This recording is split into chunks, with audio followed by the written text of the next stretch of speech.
আজকে দুপুরের মেনু টমেটোর চাটনি, সামান্য তেল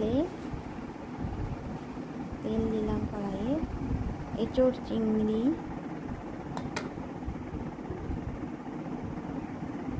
বাটা মাছ সর্ষে দিয়ে টমেটোর চাটনির রেসিপিটা দেখাবো। টমেটোটা ধুয়ে পিস পিস করে কেটে সামান্য তেলে 5 ফোড়ন দিয়ে টমেটোটা দিয়ে দিলাম।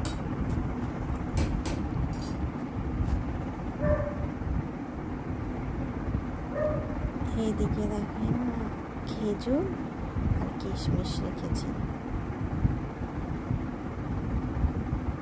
খেজুর কিশমিশটা টমেটোর চাটনি, টমেটোটা যখন ভালো করে গলে যাবে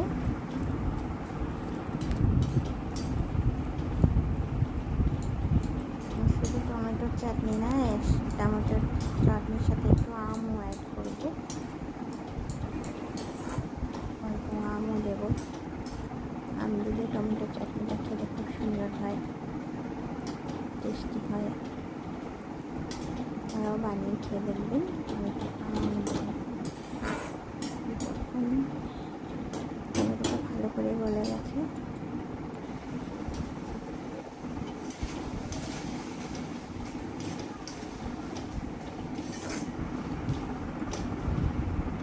খুব ভালো করে টমেটোটা গলে গেছে। এই সময় আমি সামান্য জল দিয়ে দেব।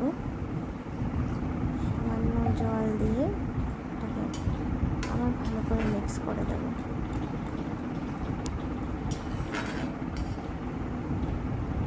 ভালো করে মিক্স করার পরে এটা ফুটে গেলে আমি কাঁচা আমটা এর সাথে অ্যাড করে দেব।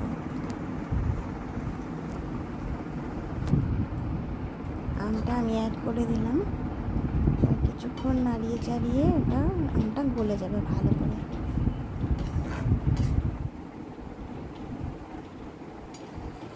আমটা ভালো করে গলে যাবার পরে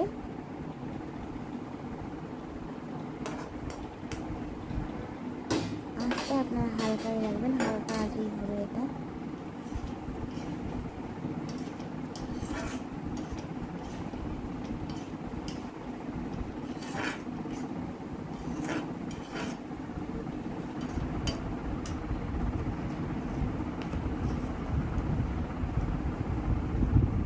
আমটা গলে যাওয়ার পরে ওপর থেকে আমি খেজুর আর কিশমিশটা দিয়ে দিলাম। এটাও ভালো করে মিক্স করে নেব।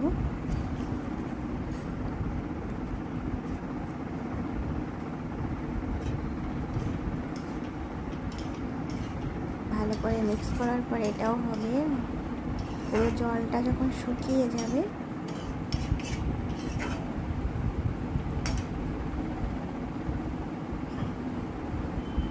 এক হাতে রান্না করছি, এক হাতে ক্যামেরা দিয়ে ভিডিও করছি মোবাইল দিয়ে।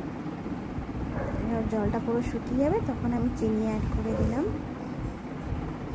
চিনি দেওয়ার পরে দেখবেন কালারটা খুব সুন্দর হয়ে যায় চাটনি।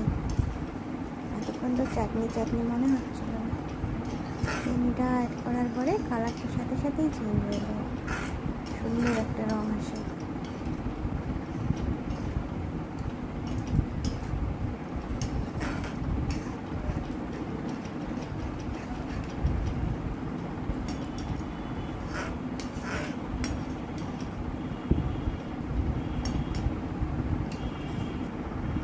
একদম শুকনো ড্রাই করছি না, একটু সামান্য ভেজা ভেজা রাখি, ভেজা ভেজাটাই খেতে ভালো লাগে।